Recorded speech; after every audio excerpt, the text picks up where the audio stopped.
वाहिगुरू जी का खालसा वाहिगुरू जी की फतेह। दंडोत बंदन अनेक बार सर्ब कला समरथ सर्ब कला समरथ। डोलन तेरा को प्रभु नानक। वाहिगुरू जी का खालसा वाहिगुरू जी की फतेह। महाराज कृपा करन हथ दे के सानू रख लेण। धन गुरु गोबिंद सिंह जी की प्यारी बाणी चौपाई साहब ਉਹਦੇ ਵਿੱਚ ਵੀ ਅਸੀਂ ਮਹਾਰਾਜ ਨੂੰ ਇਹੀ ਬੇਨਤੀਆਂ ਕਰਦੇ ਹਾਂ। ਆਪਣਾ ਹੱਥ ਦੇ ਕੇ ਮਹਾਰਾਜ ਸਾਨੂੰ ਰੱਖ ਲਓ। ਹਮਰੀ ਕਰੋ हाथ दै रक्षा पूरन होए तिकी इच्छा तव चरणन मन अपना जान करो प्रतिपारा। अपना जान के महाराज साड़ी जिहड़ी वो पालना करो। अपने बच्चे जान के साडे चित्त की जिहड़ी इच्छा है वो पूरी होए कि तुहाडे चरनां साडा मन लग्या रहे। सदा ही आप जी दे चरनां दी प्रीत साडे अंदर वसदी रहे। तोर भजन की रहे प्यासा पूरन होए हमारी आसा। तोर भजन की रहे प्यासा तुम्हें छाड़ कोई अवर न त्याऊं। जो बर चाहूँ सो तुम ते पाऊँ। तुहानू छड़ के किसी होर नूं ना त्याईए ते जो भी वर सानू चाहिदा वो महाराज सिर्फ तुहाडे तो ही प्राप्त करिए। जिहड़े पुराने गुरसिख ने ना जदों उन्हां दा इतिहास पढ़दे हां तो ऐसे महापुरख होए ने कि अपने गुरु नूं छड्ड के जे कोई होर कुछ देना भी चाहे ना तो वो लेंदे नहीं सी। कहंदे सी असी जो भी इनाम जो खुशी जो आशीर्वाद लेनी है वो अपने गुरु साहब को लांगे तुहाडे कोलों थोड़ी ना लवांगे। जदों महाराज नांदेड़ की धरती वल जांदे ने ना असी इतिहास ते लखनौर साहब तो ही उत्थों ही शुरू करांगे किरतपुर साहब तो महाराज कृपा करन। पर जिहड़ी गल टुरी है जदों महाराज नांदेड़ वाल जांदे ने ते बहादुर शाह नाल औरंगजेब दा पुत्तर है शिकार ते वो उत्थे एक आदमखोर शेर आया हुंदा है।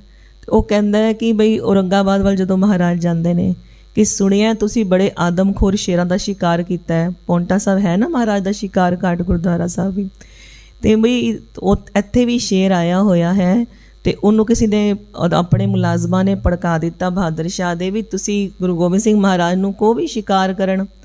ते महाराज ने तो सोचा ना भी महाराज नूं कहा ते महाराज मुस्कुरा पे। महाराज जानते ने कि भी कैसी भावना है उन्हां दी।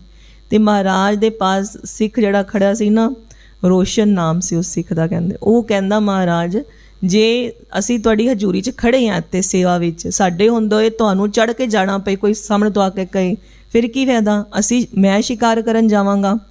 दोनों इस तरह उन्हें किया ना तो उन्हें सोचा जड़ा उन्हां दा मुलाजम सी ना बहादुर शाह दा उसने विचार की भी सौखा काबे भी जड़ा सिपाही सी मैं भी कर सकदा वां। उन्हें कहा भी मैं ही शिकार मार लियांदा भी गुरु गोबिंद सिंह महाराज दी क्यों कहना। फिर जदों सारे शिकार ते चढ़े तो वह जड़ा उहदा बहादुर जड़ा सिपे सलार सी बहादुर शाह दा वो देख के ही जदों शेर जदों चढ़ के आया ना उहदे उपर तो उन्हें एक वारी च उन्हें शेर ने मार मुकाया। आदमखोर शेर से उन्हें एकदम बंदा इन्हूं मार मुकाया। तो बहादुर शाह जड़ा वो कंब के पिछे आउण लगा सी। तो महाराज कहते ठहर जा हुण पिछे क्यों कदम करदा है। हुण शिकार ते चढ़े हाँ हुण पिछे क्यों कदम पांदा है असी कोल ही ते खड़े हाँ। तो फिर रोशन ने कहा महाराज मैनू दिओ थापड़ा मैं शिकार ते उहनूं मार मुकावां ते लैके आवां। महाराज ने कहा रोशन तू वड्डी शमशीर अज किरपान नहीं गात्रे वाली धारण की भी छोटी गात्रे च तेरी किरपान है वड्डी तेरे पास है नहीं। तो हाथ विच उहदे डंडा सी कहंदा महाराज डंडे नाल ही। महाराज कहंदे साडी जिहड़ी गात्रे दी किरपान है वड्डी इनू ले जाना कर। कहंदा महाराज जे तुहाडी किरपान नाल कीता ना ते बहादुर शाह सोचेगा महाराज दी किरपान ही कोई अजमत वाली होएगी जिहदे नाल मार मुकाया है। तुसीं मेहर दी निगाह पाओ डंडे नाल ही कर देंगे। और रोशन ने जाके जदों शेर उपर चढ़िया तो थोड़ी देर के मुकाबले बाद उन्हें ऐसा घुमा के उहदे शेर के सिर ते डंडा मारिया कि शेर अधमूआ हो गया। तो अपनी छोटी किरपान नाल उहदा ढिड पूरा पाड़ता तो अपने जड़ा कमर कसा सी ना उहदे नाल बन के उन्होंने लिया के बहादुर शाह दे अगे सुटिया शेर नूं भी लै देख शेर मारता है। वो एडा खुश होया भी एक छोटी किरपान नाल डंडे नाल एने भारी भरकम आदमखोर शेर नूं मार मुकाया है। तो अपने गले की कीमतियां जिहड़ी मोतियां दी मालावां सी ना वो रोशन दे गले च पाण लगा। कहंदा ठहर जा खलो जा ਇਹ ਤੇ ਆਪ ਬਖਸ਼ੀਸ਼ ਲੈਣੀ ਆਪਣੇ ਗੁਰੂ ਪਾਸੋਂ, ਤੇਰੇ ਪਾਸੋਂ ਕਿਉਂ ਲਵਾਂਗੇ। ਐਸੀ ਉਹਨਾਂ ਦੇ ਮਨ ਦੀ ਭਾਵਨਾ ਹੁੰਦੀ ਸੀ। ਸਿੱਖ ਐਸੇ ਸ਼ਰਧਾਵਾਨ, ਆਪਣੀ ਭਗਤੀ ਵਿੱਚ ਪੂਰਨ ਗੁਰੂ ਤੇ ਪੂਰੀ ਨਿਸ਼ਠਾ ਧਾਰਨ ਰੱਖਦੇ ਸੀ ਕਿ ਐਨੇ ਲਾਲਚ ਨਹੀਂ ਆਇਆ ਕਿ ਕੀਮਤੀ ਮਾਲਾਵਾਂ ਵੀ ਲੈ ਲਾਂ ਤੇ ਫਿਰ ਗੁਰੂ ਕੋਲੋਂ ਜਾ ਕੇ ਸ਼ਾਬਾਸ਼ ਲਵਾਂ। ਕਹਿੰਦਾ ਠਹਿਰ ਜਾ, ਖੜ ਜਾ, ਜਿਹਦੇ ਆਸ਼ੀਰਵਾਦ ਨਾਲ ਇਹ ਜਿਹੜਾ ਕੰਮ ਕੀਤਾ ਹੈ, ਜਿਹੜਾ ਇਨਾਮ ਹੈ ਉਹ ਵੀ ਉਸੇ ਪਾਸੇ ਲਾਂਗਾ, ਤੇਰੇ ਕੋਲੋਂ ਕੋ ਲਵਾਂਗਾ ਇਨਾਮ। ਤੂੰ ਹੁੰਦਾ ਕੌਣ ਹੈ ਮੈਨੂੰ ਇਨਾਮ ਦੇਣ ਵਾਲਾ। ਤੁਮੇ ਛਾੜ ਕੋਈ ਅਵਰ ਨ ਧਿਆਊਂ, ਜੋ ਵਰ ਚਾਹੂੰ ਸੋ ਤੁਮ ਤੇ ਪਾਊਂ। ਮਹਾਰਾਜ ਕੋਲੋਂ ਹੀ ਜੋ ਵਰ ਸਾਨੂੰ ਲੋੜੀਦਾ ਹੈ ਮਹਾਰਾਜ ਆਪ ਪ੍ਰਤੀਪਾਲਣਾ ਕਰਦੇ ਨੇ। ਕੱਲ੍ਹ ਅਸੀਂ ਵਿਚਾਰ ਕਰ ਰਹੇ ਸੀ, ਟੂਟੀ ਗਾਰਡਨ ਹਾਰ ਗੋਪਾਲ, ਸਰਬ ਜੀਆਂ ਆਪੇ ਪ੍ਰਤੀਪਾਲ, ਸਾਰੇ ਜੀਆਂ ਨੂੰ ਆਪ ਹੀ ਪਾਲਦੇ ਨੇ। ਤਿਸਤੇ ਬਿਰਥਾ ਕੋਏ ਨ ਜਾ, ਤਿਸਤੇ ਬਿਰਥਾ ਸਗਲ ਕੀ ਚਿੰਤਾ ਜਿਸ ਮਨ ਮਾਹੇ, ਤਿਸਤੇ ਬਿਰਥਾ ਉਹਦੇ ਮਨ ਵਿੱਚ ਹੀ ਸਾਰਿਆਂ ਦੀ ਚਿੰਤਾ ਹੈ। ਉਸ ਅਕਾਲ ਪੁਰਖ ਵਾਹਿਗੁਰੂ ਜੀ 'ਚ ਗੋਪਾਲ ਵਿੱਚ ਜੋ ਸਾਰਿਆਂ ਦੀ ਪਾਲਣਾ ਕਰਦੇ ਨੇ ਮਹਾਰਾਜ, ਉਹਨਾਂ ਤੋਂ ਖਾਲੀ ਕੋਈ ਨਹੀਂ ਮੁੜਦਾ। ਸਾਰਿਆਂ ਦੀ ਚਿੰਤਾ ਉਹ ਆਪ ਕਰਦੇ ਨੇ। ਜਿਸ ਉਹ ਆਪ ਹੀ ਚਿੰਤਾ ਕਰਕੇ ਸਭ ਨੂੰ ਰਿਜ਼ਕ ਦਿੰਦੇ ਨੇ, ਸਭ ਨੂੰ ਸਭ ਦੀ ਲੋੜੀਵੰਦ ਵਸਤੂਆਂ ਦਿੰਦੇ ਨੇ। ਫਿਰ ਜੋ ਸਾਡੇ ਮਨ ਦੀ ਚਾਹ ਹੁੰਦੀ ਹੈ, ਜੋ ਮੰਗੇ ਠਾਕੁਰ ਆਪਣੇ ਤੇ ਸੋਈ ਸੋਈ ਦੇਵੇ। ਉਹ ਮਾਲਕ ਹੀ ਸਭ ਕੁਝ ਦੇਣ ਵਾਲੇ ਨੇ ਤੇ ਉਹਨਾਂ ਦੇ ਅੱਗੇ ਹੀ ਨਤਮਸਤਕ ਹੋਣਾ ਬਣਦਾ ਹੈ। ਜਿਸ ਠਾਕੁਰ ਸਿਓ ਨਾਹੀ ਚਾਰਾ, ਤਾਕੋ ਕੀਜੈ ਸਦ ਨਮਸਕਾਰਾ। ਮਾਲਕ ਨੂੰ ਹੀ ਸਦਾ ਨਮਸਕਾਰ ਕਰੀਏ, ਉਹਨਾਂ ਦੇ ਦਰਬਾਰ 'ਤੇ ਹੀ ਸਦਾ ਖੜ੍ਹੇ ਰਹੀਏ। ਮਹਾਰਾਜ ਦੀ ਜਦੋਂ ਸਿਫਤਾਂ ਕਰਦੇ ਨੇ ਨਾ ਭਾਈ ਨੰਦ ਲਾਲ ਜੀ, ਤੇ ਅਸੀਂ ਤੇ ਮਹਾਰਾਜ ਦੀ ਕੋਈ ਸਿਫਤਾਂ ਕਰਾਂਗੇ, ਕੋਈ 5 ਕੋਈ 7 ਕਹਾਂਗੇ ਕਿ ਮਹਾਰਾਜ ਸਰਬੰਸ ਦਾਨੀ, ਪੰਥ ਦੇ ਬਾਨੀ, ਅਸੀਂ ਕਹਾਂਗੇ ਅੰਮ੍ਰਿਤ ਦੇ ਦਾਤੇ, ਕਿੰਨਾ ਕੁਝ ਕਹਾਂਗੇ ਕਲਗੀਧਰ, ਫਿਰ ਅਸੀਂ ਰੁਕ ਜਾਵਾਂਗੇ। ਮਹਾਰਾਜ ਦੀ ਸਿਫਤਾਂ ਵਿੱਚ ਕਿੰਨੇ ਹੀ ਬਾਣੀ ਜਦੋਂ ਤੁਸੀਂ ਭਾਈ ਨੰਦ ਲਾਲ ਜੀ ਦੀ ਪੜ੍ਹਦੇ ਹੋ ਗੰਜਨਾਮਾ ਵਿੱਚ, ਕਰ ਕਰਕੇ ਕਲਮ ਦੇ ਤਨੀ, ਅਖੀਰ ਫਿਰ ਕਹਿੰਦੇ ਮਹਾਰਾਜ ਕਲਮ ਥੱਕ ਗਈ, ਸ਼ਬਦ ਮੁੱਕ ਗਏ। ਆਪ ਜੀ ਦੀ ਸਿਫਤ ਜਿਹੜੀ ਹੈ ਉਹ ਹਲੇ ਬਿਆਨ ਨਹੀਂ ਕਰ ਸਕਦੇ। ਹੋਰ ਕਿੰਨੀਆਂ ਸਿਫਤਾਂ ਨੇ, ਸ਼ਬਦ ਹੀ ਨਹੀਂ ਸੁਝ ਰਹੇ ਮਹਾਰਾਜ ਕਿਵੇਂ ਉਹਨਾਂ ਸਿਫਤਾਂ ਦੀ, ਜਿਨ੍ਹਾਂ ਦੇ ਦਰਸ਼ਨ ਕੀਤੇ ਨੇ ਆਪ ਦੇ ਚੋਜਾਂ ਦੀ, ਆਪ ਜੀ ਦੇ ਜੋ ਦਰਸ਼ਨ ਕਰਕੇ ਸੁੱਖ ਮਿਲਦਾ ਹੈ, ਉਹਦੀ ਸਿਫਤ ਕਿਵੇਂ ਕਰੀਏ ਮਹਾਰਾਜ, ਦੱਸ ਹੀ ਨਹੀਂ ਸਕਦਾ। ਤੇ ਆਪਣੇ ਆਪ ਨੂੰ ਕਹਿੰਦੇ ਨੇ ਮਹਾਰਾਜ ਮੈਂ ਤੇ ਤੇਰੇ ਦਰ ਦਾ ਕੁੱਤਾ, ਬਸ ਅੱਗੇ ਭੌਂਕਦਾ ਹੀ ਰਵਾਂ। ਭੌਂਕੇ ਆਗੇ ਬਦਨ ਪਸਾਰ, ਹਮ ਕੂਕਰ ਤੇਰੇ ਦਰਬਾਰ, ਭੌਂਕੇ ਆਗੇ ਬਦਨ ਪਸਾਰ। ਬਸ ਮਹਾਰਾਜ ਆਪ ਦੀ ਸਿਫਤਾਂ ਵਿੱਚ ਕੂਕਦੇ ਰਹੀਏ। ਇੱਕ ਕੁੱਤਾ ਕੁੱਤੇ ਵਿੱਚ ਗੁਣ ਹੁੰਦਾ ਕਿ ਲਾਲਚੀ ਹੁੰਦਾ ਹੈ, ਇਹ ਲਾਲਚ ਵੜਿਆ ਦੇ ਅੰਦਰ, ਕੁੱਤੇ ਵਾਕਣ ਲਾਲਚੀ ਹੈ। ਪਰ ਉਹਦੇ ਵਿੱਚ ਇੱਕ ਗੁਣ ਵੀ ਹੁੰਦਾ ਕਿ ਆਪਣੇ ਮਾਲਕ ਦੇ ਦਰ ਨੂੰ ਛੱਡ ਕੇ ਕਿੱਥੇ ਜਾਂਦਾ ਨਹੀਂ ਹੈ।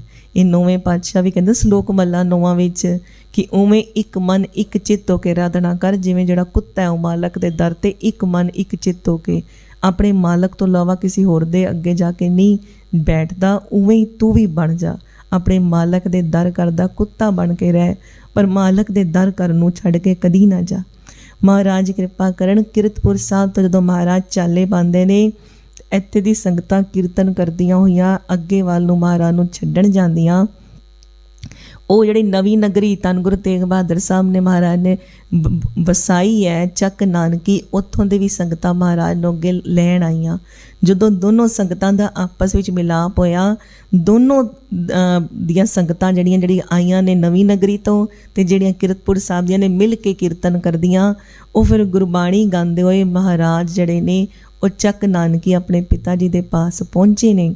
ਉੱਥੇ ਮਹਾਰਾਜ ਮਰਿਆਦਾ ਦੇ ਪੁਰਸ਼ੋਤਮ ਜਿਹੜੇ ਧੰਨ ਗੁਰੂ ਤੇਗ ਬਹਾਦਰ ਸਾਹਿਬ ਮਹਾਰਾਜ ਨੇ, ਉਹਨਾਂ ਨੇ ਪਹਿਲੇ ਆਪਣੀ ਮਾਤਾ ਨਾਨਕੀ ਜੀ ਦੇ ਚਰਨਾਂ 'ਤੇ ਆਪਣਾ ਮੱਥਾ ਰੱਖਿਆ, ਮਾਤਾ ਜੀ ਨੂੰ ਨਮਸਕਾਰ ਕੀਤੀ ਹੈ। ਫਿਰ ਮਾਤਾ ਗੁਜਰ ਕੌਰ ਜੀ ਨੇ ਆਪਣੇ ਪਤੀ ਸਤਿਗੁਰੂ ਧੰਨ ਗੁਰੂ ਤੇਗ ਬਹਾਦਰ ਸਾਹਿਬ ਮਹਾਰਾਜ ਨੂੰ ਨਮਸਕਾਰ ਕੀਤੀ ਹੈ। ਫਿਰ ਸਾਹਿਬਜ਼ਾਦਾ ਜੀ ਨੇ ਧੰਨ ਗੁਰੂ ਤੇਗ ਬਹਾਦਰ ਸਾਹਿਬ ਮਹਾਰਾਜ ਦੇ ਚਰਨਾਂ 'ਚ ਮੱਥਾ ਟੇਕਿਆ। ਜਦੋਂ ਮਹਾਰਾਜ ਨੇ ਧੰਨ ਗੁਰੂ ਗੋਬਿੰਦ ਸਿੰਘ ਜੀ ਮਹਾਰਾਜ ਨੇ ਗੁਰੂ ਤੇਗ ਬਹਾਦਰ ਸਾਹਿਬ ਮਹਾਰਾਜ ਦੇ ਚਰਨਾਂ 'ਤੇ ਮੱਥਾ ਟੇਕਿਆ ਤੇ ਮਹਾਰਾਜ ਨੇ ਆਪਣੇ ਗਲੇ ਨਾਲ ਲਗਾ ਲਿੱਤਾ ਹੈ। ਐਸਾ ਧੰਨ ਗੁਰੂ ਗੋਬਿੰਦ ਸਿੰਘ ਜੀ ਮਹਾਰਾਜ ਕਹਿੰਦੇ ਗਲੇ ਮਿਲੇ ਨੇ ਜਿਵੇਂ ਕੋਈ ਚੁੰਬਕ ਜਾ ਕੇ ਲੋਹੇ ਨੂੰ ਚਿਪਕ ਜਾਂਦਾ ਨਾ, ਚਿੰਬੜ ਜਾਂਦਾ ਹੈ, ਫਿਰ ਪਿੱਛੇ ਹੀ ਨਹੀਂ ਹਟਦਾ। ਐਵੇਂ ਗਲੇ ਮਿਲ ਕੇ ਮਹਾਰਾਜ ਦੇ ਗਲਵੱਕੜੀ ਵਿੱਚ ਜਿਵੇਂ ਸਮਾਈ ਗਏ ਨੇ। ਕਹਿੰਦੇ ਐਵੇਂ ਦਾ ਦ੍ਰਿਸ਼ ਹੋ ਰਿਹਾ ਜਿਵੇਂ ਸੂਰਜ ਨੂੰ ਮਿਲ ਰਿਹਾ, ਜੋਤ ਨੂੰ ਮਿਲ ਰਹੀ ਹੈ, ਸਾਗਰ ਸਮੁੰਦਰ ਵਿੱਚ ਮਿਲ ਰਿਹਾ ਹੈ। ਐਸਾ ਅਲੌਕਿਕ ਦ੍ਰਿਸ਼ ਹੈ दो परमात्मा दे स्वरूप ते दोनों आपस विच मिल रहे ने। इन्ना आनंद एक रस उत्थे वहन लग गया कि सारी संगत दी जिहड़ी सुरत है ना वो भी उताह नूं चली गई, डूंघियां हो गईयां सब दियां सुरतां, सब आनंद विच मगन हो गए। कैसा दृश्य हो रहा है, ब्रह्मे ब्रह्म मिलिया मिले, ब्रह्मे ब्रह्म मिले किवें मिलदे ने, कहंदे ने जो उन्हां नूं कोई अलग नहीं कर सकता। कर न साके पिन कर बलराम जियो, बिसम सुनिए बिसम भिखै, बिसम सुनिए बिसम नदरी आया। ਐਵੇਂ कि बिस्माद ही सारा दिख रहा है, सारे पासे एक रस आनंद वह रहा है, प्रेम वह रहा है। संगतां बड़ियां ही आनंदमई रस विच चलियां गईयां ने। कुछ चिर ਐਵੇਂ गलवकड़ी विच रिहा ही, जिवें गुप्त रूप विच कविराज कहंदे अगों फुल्लां दी वरखा भी हो रही है, जिहड़ी आम संगतां नूं नहीं दिस रही, क्योंकि ऐसा दृश्य ते कदी कदी हुंदा है।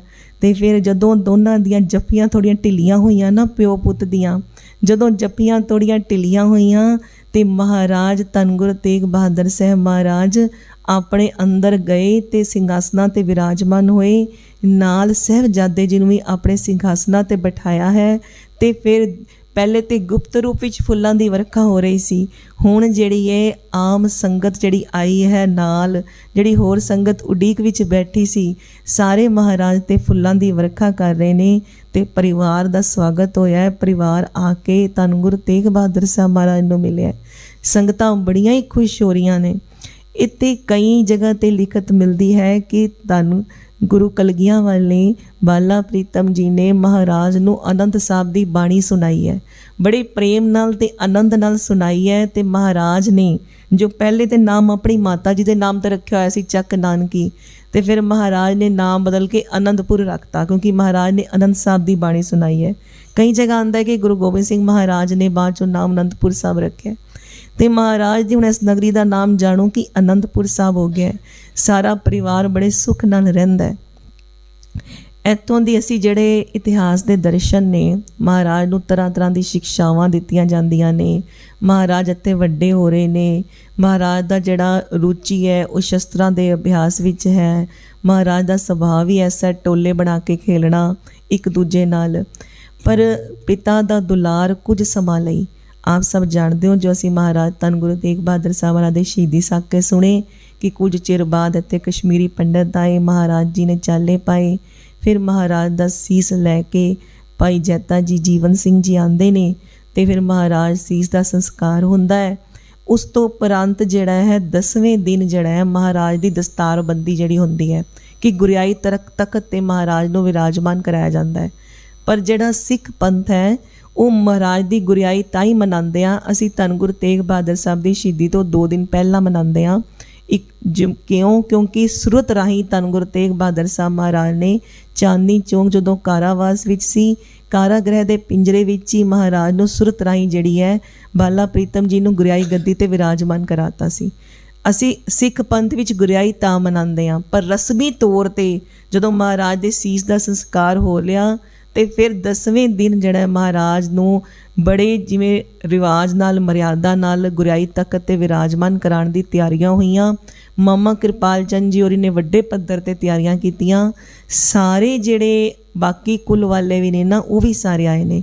गुरु नानक देव जी दे कुल दे जिहड़े बेदी कुल दे वड्डे ने, जिहड़े उन्हां दे वंशज ने वो, उस तो बाद गुरु अंगद देव जी दे त्रेहण वंश दे, फिर गुरु अमरदास जी दे भल्ले वंश दे, फिर बेदी कुल गुरु रामदास फिर सोढ़ी कुल जो गुरु रामदास पासों चली, फिर उस सोढ़ी कुल दे सूरजमल जी दे पोतरे जिन्होंने किरतपुर साहब महाराज ने कहा सी तुसीं साडे पास ही आना है, ये सारे भी महाराज दे दस्तारबंदी ते आंदे ने। ते तिलक कौन देणगे? बाबा बुढ़ा जी दी वंश विचों राम कोयल जी, जो 6वें थाई ने बाबा बुढ़ा जी दी वंश विचों राम कोयल जी ने गुरियाई तिलक देना है। बिस्माद किस गल दा है कि राम कोयल जी की जिहड़ी आयु है ना वो 6 वरियां दी है, ते जिन्हां नूं तिलक देना है धन गुरु गोबिंद सिंह जी महाराज नूं उन्हां दी आयु 9 साल दी है।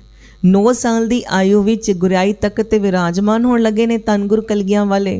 ते जिन्हां ने गुरियाई दा तिलक देना है बाबा बुढ़ा जी दी वंशज विचों उन्हां दी आयु है 6 साल।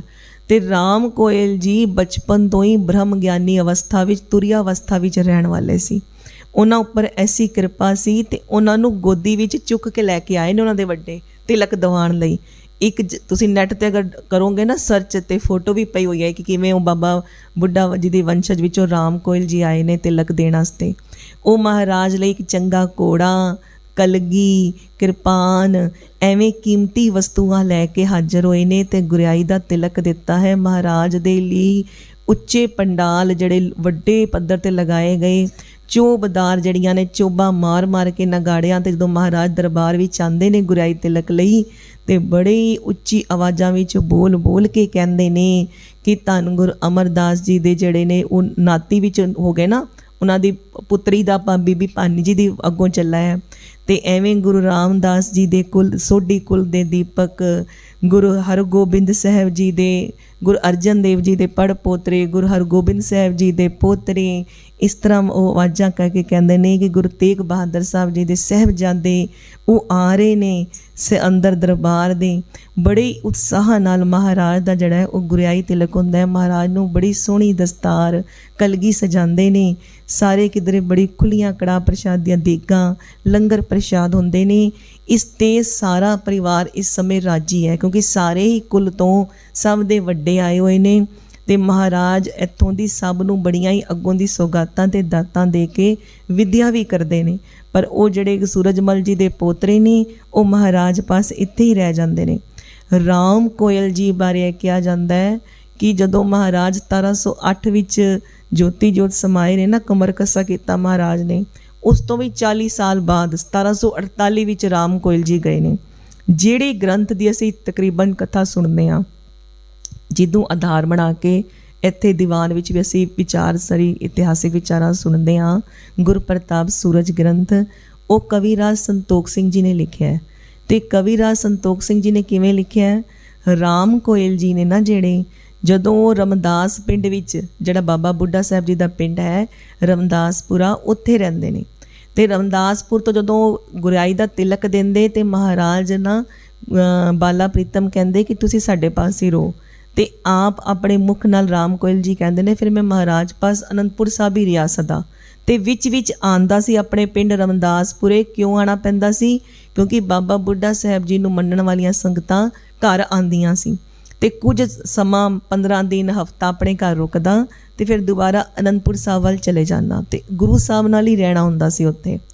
ਜਦੋਂ 1708 ਵਿੱਚ ਮਹਾਰਾਜ ਜੋਤੀ ਜੋਤ ਸਮਾਉਂਦੇ ਨੇ ਤੇ ਉੱਥੇ ਸਿੱਖਾਂ ਨੂੰ ਜਦੋਂ ਬਹੁਤ ਵੈਰਾਗ ਹੁੰਦਾ ਹੈ, ਕੁਝ ਸਿੱਖ ਤਾਂ ਮਹਾਰਾਜ ਦੇ ਹਜ਼ੂਰ ਸਾਹਿਬ ਰਹਿੰਦੇ ਤੇ ਕੁਝ ਸਿੱਖ ਨੇ ਜਿਹੜੇ ਉਹ ਪਟਨਾ ਸਾਹਿਬ ਜਾਂਦੇ ਨੇ, ਕੁਝ ਮਹਾਰਾਜ ਦੇ ਸਿੱਖ ਦਮਦਮਾ ਸਾਹਿਬ ਚਲੇ ਜਾਂਦੇ ਨੇ, ਕੁਝ ਮਾਤਾ ਸੁੰਦਰ ਕੌਰ ਜੀ ਪਾਸ ਇੱਥੇ ਦਿੱਲੀ ਆਉਂਦੇ ਨੇ, ਕੋਈ ਦਰਬਾਰ ਸਾਹਿਬ ਜਾਂਦੇ ਨੇ। ਐਵੇਂ ਜਿੱਥੇ ਜਿੱਥੇ ਜਿਹਨੂੰ ਸਮਝ ਆਉਂਦੀ ਨਾ ਕਿ ਮਹਾਰਾਜ ਦੇ ਪਿਆਰੇ ਰਹਿੰਦੇ ਨੇ, ਜਿਵੇਂ ਪਿਆਰਿਆਂ ਦੀ ਸੰਗਤ ਕਰਨ, ਜਦੋਂ ਵੈਰਾਗ ਅੰਦਰ ਬਹੁਤ ਹੋਏ, ਪਿਆਰਾ ਹੁਣ ਦਿਸੇ ਨਾ ਜਿਹੜਾ ਦਿਸਦਾ ਸੀ, ਤੇ ਉਸ ਤੇ ਪਿਆਰਿਆਂ ਪਾਸ ਜਾਣ ਤੇ ਜੀ ਕਰਦਾ ਹੈ ਵੀ ਉਹਨਾਂ ਦੀ ਸੰਗਤ ਕਰੀਏ ਤੇ ਸਾਡੇ ਜਿਹੜੀ ਅੰਦਰ ਕੋਈ ਚੈਨ ਆਏ।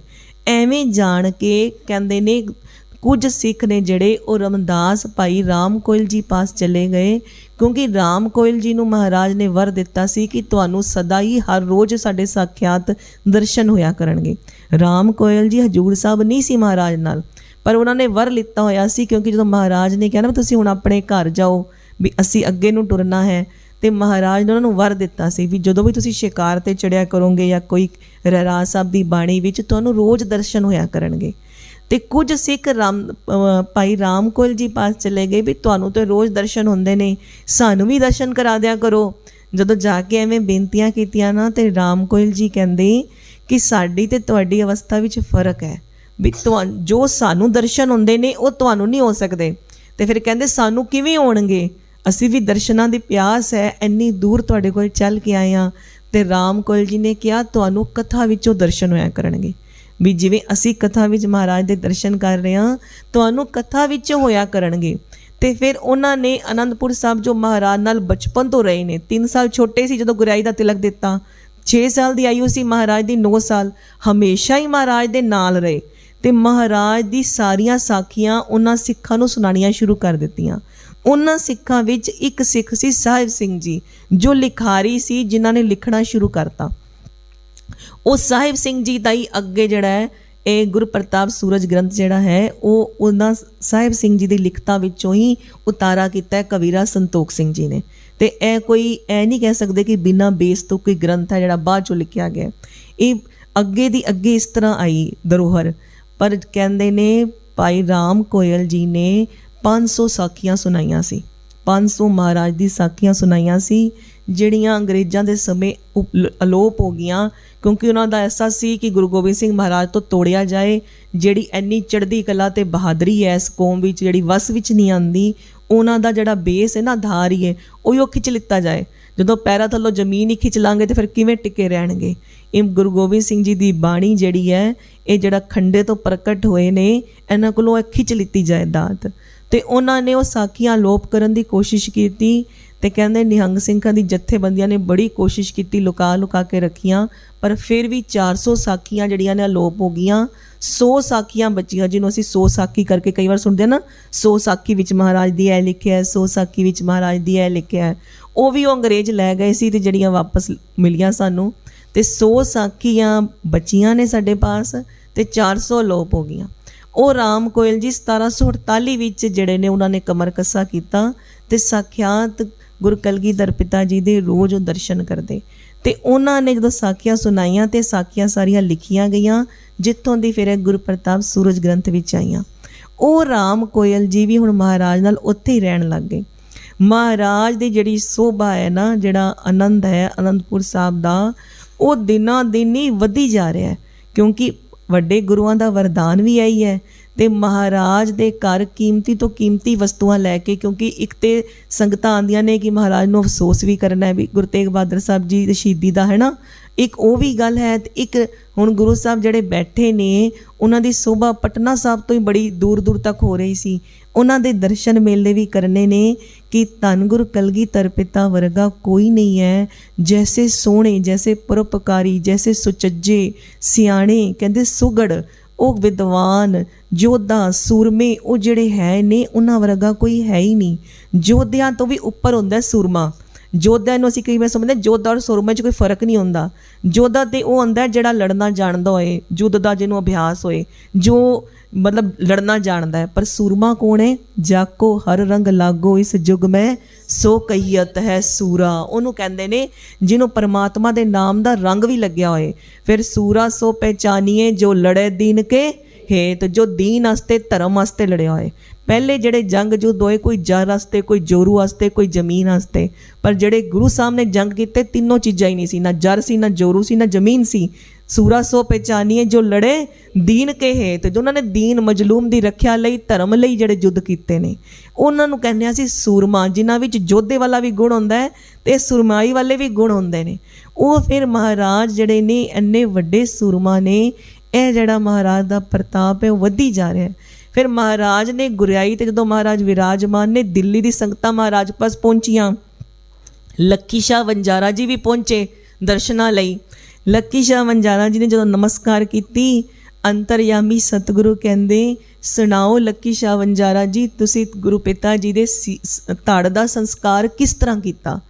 ਫਿਰ ਲੱਕੀ ਸ਼ਾਹ ਵਣਜਾਰਾ ਜੀ ਮਹਾਰਾਜ ਦੇ ਚਰਨਾਂ ਤੇ ਝੁਕ ਗਏ ਕਿ ਮਹਾਰਾਜ ਨੂੰ ਪਹਿਲੇ ਦੱਸਿਆ ਹੀ ਨਹੀਂ। ਆਪਣੇ ਵੱਲੋਂ ਤਾਂ ਦੱਸਣ ਗਏ ਸੀ ਵੀ ਦਿੱਲੀ ਵਿੱਚ ਕੀ ਮਾਹੌਲ ਸੀ ਤੇ ਧੜ ਦਾ ਸੰਸਕਾਰ ਕਿਸ ਤਰ੍ਹਾਂ ਕੀਤਾ ਹੈ। ਮਹਾਰਾਜ ਆਪੇ ਹੀ ਪੁੱਛ ਰਹੇ ਨੇ, ਦੱਸੋ ਸੰਸਕਾਰ ਕਿਵੇਂ ਕੀਤਾ ਹੈ।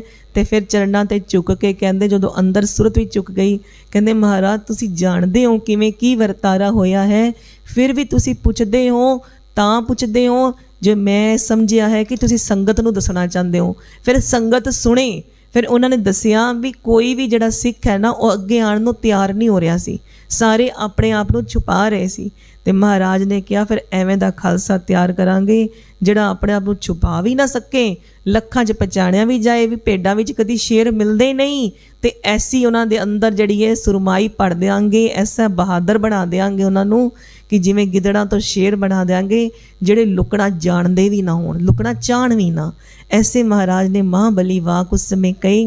फिर महाराज ने अपने दादा सतगुरु धन गुरु हरगोबिंद साहब आखण किया कि जिन्ना उन्हां ते मेरी वधेरी खुशी होएगी, गुरु घर दियां खुशियां लख खुशियां पातशाहियां उन्हां नूं मिलणगियां ਜਿਹੜੇ चंगे तो चंगा घोड़ा शस्त्र किरपान कटार बंदूक बरछा जो चंगे तो चंगा शस्त्र घोड़ा लैके आणगे, जो अपने पुत्रां नूं साडी फौज विच भर्ती कराणगे उन्हां ते बड़ी खुशी होएगी। ऐसे महाराज दे सुन के सिखां ने अपनी जिहड़ी माया है सफली करनी शुरू करती, चंगे तो चंगे घोड़ियां ते शस्त्रां ते। महाराज की खुशी अज भी उसते ते है कि जे तुसी शस्त्र धारण करो तो चंगे तो चंगा शस्त्र अपने पास रखो। ये 84 के जेडे धक्के खाते ना खाते जी साढ़े कोल शस्त्र होंदे चंगे। महाराज की खुशी है जे असी शस्त्र, महाराज कहते जो शस्त्र धारण करके आए दर्शनां नूं त्यार बर त्यार हो के जो महाराज के दर्शन करन आइए, जो त्यार बर त्यार होकर सिर ते दुमाले सजा के शस्त्रधारी होके आइए तो महाराज जी खुश होंदे ने वेख के। ये महाराज जी ने अपने वाक कहे तो महाराज ने इस तरह किया तो फिर संगतां जिहड़ियां महंगे तो महंगे सिकली घरां कोलों चंगे तो चंगे शस्त्र तैयार करवा के लियाण लग गईयां। एक जगह लिखत मिलती है कि जिहड़ी किरपान नाल फतेह चंद दा जिहड़ा सिर वड्डिया, जिहड़े बरछे नूं नागनी नूं जिहड़ा हाथी दे मत्थे ते मारिया, जिहड़े बरछे ते टंग के सीस लैके आए, ਇਹ तीनों ਜਿਹੜੇ ने ना 17,000 रुपये की कीमत नाल उस समय ਜਿਹੜੇ शस्त्र महाराज ਨੂੰ ਭੇਟਾ ਹੋਏ ਸੀ। ਇਹ ਤਿੰਨ ਸ਼ਸਤਰਾਂ ਦਾ ਮੁੱਲ 17,000 ਸੀ। उस समय ਦੇ 17,000 ਸਮਝੋ ਹੁਣ ਕਰੋੜ ਦੇ ਹਿਸਾਬ ਨਾਲ, ਜੇ ਉਸ ਸਮੇਂ 17,000 ਨੇ, ਅੱਜ ਅਸੀਂ 1,000 रुपये की किरपान ਲੈਣੀ ਹੋਏ ना ਗਾਤਰੇ ਵਿੱਚ ਪਾਉਣ ਵਾਸਤੇ ਅੰਮ੍ਰਿਤ ਛਕਣ ਤੋਂ ਬਾਅਦ, ਅਸੀਂ ਕਰਦੇ ਹਾਂ ਇਹ ਬੜੀ ਮਹਿੰਗੀ किरपान है, कहते हैं ना बड़ी महंगी। 17,000 दे उस समय शस्त्र महाराज की खुशी लई ये लिखत मिलती है तो अज दे समझो 17 करोड़ होणगे। ਉਹ महाराज नूं ਜਿਹੜੇ शस्त्र ने ना उस समय महाराज नूं भेटा करन सिख बड़े खुश होंदे। अपने बच्चियां नूं महाराज दी फौज विच भर्ती करा के अपना भी ते अपने बच्चियां दा भी जिहड़ा जन्म है वो सफला समझदे। महाराज ऐसे युद्ध अभ्यास कौशल बच्चियां नूं उन्हां नूं सिखांदे कि तरह तरह के शस्त्र चलाने ते लगातार चलाना। जिवें असी सुनिया चमकौर विच पहले दर्शन किते ना, महाराज ने एक मशीन की तरह पूरा दिन वीर आसन ते बैठ के तीर छड़दे ही रहे महाराज। कि महाराज दे फिर असी सुनिया कि पैर भी जड़े ने वीर आसन ते बैठे बैठे सुज चुके सी, हत्थां ते जड़े ने किन्ने विड्डे पै चुके सी, हत्थ सुजे हुए सी महाराज दे, कमर कस्सा किवें अंदर वड़ गया सी। ये महाराज ने जिवें मशीन की तरह पूरा टाइम बैठ के जदों तीर छड्डे ने किवें छड्डे ने, क्योंकि महाराज ने इन्हां दिनां ते अभ्यास किया। अपने नाल दे योद्धियां नूं भी लगातार जंग करना, वर्जिश करना, क्योंकि असी कोई 4 तीर छड्ड के थक ना जाइए, हार ना मान लीए। फिर महाराज नूं जिवें जिवें सिख वेखदे ना उवें उवें फिर महाराज वाकण शस्त्र चलाण दी कोशिश करदे भी जिवें दा राजा होए उवें दी प्रजा बनदी है। खुशी इसे विच है महाराज दी कि एवें करो एवें करो। सिखां दी भगती वड्डे जंग योद्धियां दी सूरमियां दी भगती आई बन गई कि युद्ध कौशल सिखने। जाप साहब दी बाणी महाराज दी बाणियां पढ़दे ने ते अगों दी महाराज दे नाल चंगे चंगे अभ्यास करदे, टोले बनांदे। इस तरह महाराज दे घर जड़ियां ने कीमती तो कीमती वस्तुआं आनियां शुरू हो गईयां। इत्ते फिर महाराज दे घर जदों हुण लाहौर तो संगत आई है, ब्यास दरिया पार करके कहंदे सतलुज दा बड़ा लंबा पैंडा तय करके आए। ਉਹਦੇ ਵਿੱਚ बाबा हरजस भी सी खतरी, उन्हां दे नाल संगत आई। महाराज जदों दीवान विच संगतां नूं दर्शन देण आए ते संगतां आके जिथे महाराज ने पहले धर्मशालावां जिवें सरावां सी कहने बनाईयां उत्ते संगतां ने आराम किया, प्रशादा चक्या, गुरु दरबार विच हाज़र होईयां। जदों महाराज आके दीवानां ते बैठे ते फिर महाराज जदों दर्शन करदे बाबा हरजस सी, उन्हां ने की वेख्या महाराज दी शोभा जिहड़ी बड़ी प्यारी है। महाराज की शोभा वेखते ही वेखते रह गए, उन्होंने बिस्माद होने लग गया। महाराज दे जड़े ने शोभा विचों खो ही गए, बड़े प्रेम विच आ गए, बड़ी शरधा विच आ गए। महाराज की शरधा विच उन्होंने जिवें हुंदा ना कि जिन्हां कोल पुत्तर सी महाराज की फौज विच भर्ती करा रहे ने, ऐते उन्हां दी इक धी सी जिन्हां नूं असीं कहने माता जीतो जी। कहंदे क्यों ना होए मैं अपनी जिहड़ी धी है जीतो वो भी बड़ा सोहना रूप रखदी है, मैं अपनी सोहनी धी नूं महाराज की दासी बना दियां। मैं महाराज के चरणों विच अपनी धी नूं भेंट कर दियां, वो गुरु घर की दासी गुरु साहब की दासी बन के रहे ते उहदा भी जन्म सफला हो जाए ते मेरा भी जन्म सफला हो जाए। ऐसी मन विच आई क्योंकि महाराज का सोहना रूप देखिया। सोहणे नक जिन लमड़े वाला तेरे बंके लोण दंत रिसाला। ऐसा महाराज का सोहना रूप जदों देखिया ना, महाराज किन्ने प्यारे ने, ते महाराज का जदों फिर देखिया कि किन्ने परोपकारी ने, संगतां नाल किन्ना प्रेम करते ने, फिर मन विच आया मैं बड़ा गरीब हाँ, पर फिर अपने गुरु ते जिहड़ा धन गुरु नानक पातशाह का जिहड़ा घर है उहदे ते शरधा होई, जिन्हां दे दर्शन करन आया वां। वो घर कैसा है? वो घर जिहड़ा है वो गरीब निवाज है, गरीबां नूं निवाजण वाला है। वो घर जिहड़ा है निताणियां दा ताण है, नी ओटियां दी ओट है, नी आसरियां दे आसरा है, ऐसा घर है। ये जान के फिर वो माता गुजर कौर जी ते माता नानकी जी जिथे बैठे ने उन्हां पास गए ते उन्हां अगे हथ जोड़ के मत्था टेकिया, फिर गले च पल्ला पा के हथ जोड़ के बेनती की, माता जी जो बेनती मेरी है वो छोटा मूँह वड्डी गल ना जानना, मतलब हैगी छोटा मूँह वड्डी गल है।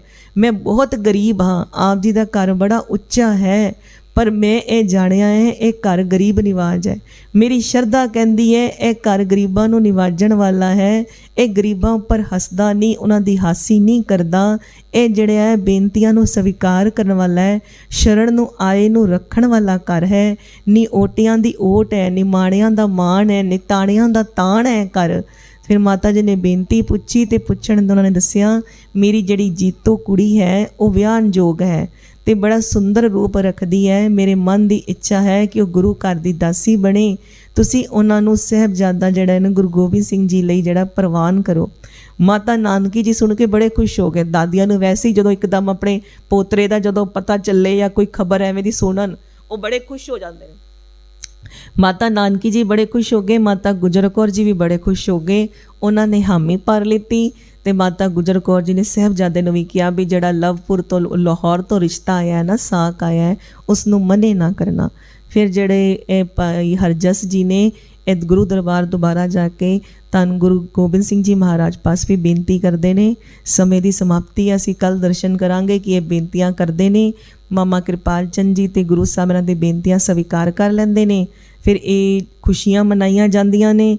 किस तरह खुशियां मनाइयां जांदियां ने ते महाराज दा माता जीतो जी नाल साक तो बाद बरात जाना, विआह होना, ये महाराज की खुशियां दे असीं कल महाराज की कृपा नाल दर्शन करांगे। महाराज कृपा करन सब नूं अपने दर कर तो खुशियां, क्योंकि महाराज दे देखो जे एक जिहड़ी भी कोई खुशी मंगण आया है, ये पुराने सिखां दी भावना होंदी सी कि जो भी साडे कोल कीमती चीज़ है ना वो गुरु घर। जे ठंडा पानी भी गरीब सिख पींदे सी ना ते सोचते सी ठंडा पानी ते गुरु साहब नूं पीना। हुण ते फ्रिज हैगे ने ना, पहले जिवें जिहड़ी कीमती सोहनी चीज़ होए वो साडे गुरु घर होए, जिहड़ी चीज़ होए साडे गुरु पास होए। जे उन्हां पास कीमती ते सोहनी धी है जीतो ते ऐ की सोचिया है ए मेरे गुरु दी दासी बन के रहे। इस भावना नूं भी महाराज ने भाग लगाए ने। महाराज कृपा करन सानूं भी महाराज ऐसी ही शरधा भावना प्रेम देण कि असी भी साडे पास जो भी वस्तु होए, साडे पास जो तन मन तन नाल असी महाराज दी सेवा कर सकीए। जे सेवा करांगे तो महाराज दी खुशियां लवांगे। महाराज दी बाणी भी आई कहती है कि बई जो तन मन धन सौंप गुरु को हुक्म मनिए पाइए, हुक्म नूं मन के ही पाना हुंदा है। महाराज कृपा करन, ऐसी कृपा करन जैसी अपने हमेशा ही सिखां ते करते आए ने। महाराज दा बिरध दी पालना दा करन है। महाराज सानूं भी उवें प्रेम नाल साडी भी पालना करन। होइयां बेअंत बेअंत भुल्लां बख्श लैणियां जी। बाणी हिरदे विच वसे, बाणे दी सदा लाज रहे। झूलते निशान रहे, सजते दीवान रहे। वाहिगुरू जी का खालसा, वाहिगुरू जी की फतेह।